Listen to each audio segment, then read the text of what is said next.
आपने अब तक कई बार आसमान में चांद को निकलते हुए देखा होगा, चाहे वो चांद पूर्णिमा का हो या अमावस्या का। आपने उसे हर प्रकार के आकार में देखा होगा। हालांकि आज हम आपसे चांद से जुड़ा एक बेहद खास सवाल पूछने वाले हैं, और वो यह है कि आखिर क्यों चांद को मामा कहा जाता है। ऐसी कौन सी वजह है जिस कारण चांद को मामा ही कहा जाता है, चाचा, ताऊ और फूफा नहीं। अगर बचपन से लेकर अब तक देखे तो सूरदास के पदों से लेकर कहानी की हर किताब में हम चांद को प्यारे मामा की उपाधि देते हुए आए हैं। वही वर्षों से हर माँ अपने बच्चे को चांद मामा की लोरी सुनाती आ रही है। लेकिन क्या आपने कभी सोचा है कि आखिर चांद को मामा का ही उपाधि कैसे मिली? अगर नहीं तो आइए आज हम आपको इसके पीछे की बेहद खास वजह के बारे में बताते हैं। और चैनल पर नए हैं तो नीचे रेड वाले सब्सक्राइब वाले बटन दबा कर चैनल को सब्सक्राइब कर लीजिए, क्योंकि इस चैनल पे ऐसे ही मजेदार वीडियोज हमेशा मिलते रहेंगे।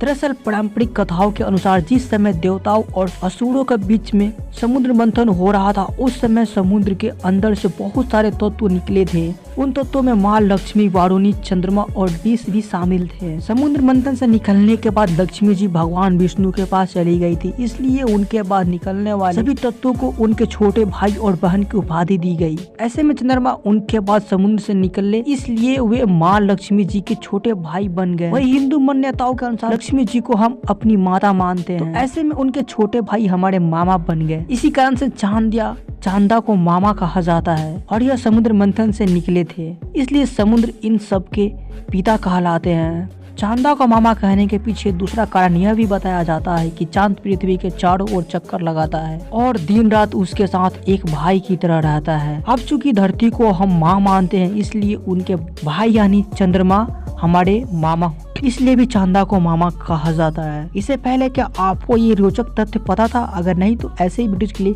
चैनल को सब्सक्राइब जरूर कीजिएगा।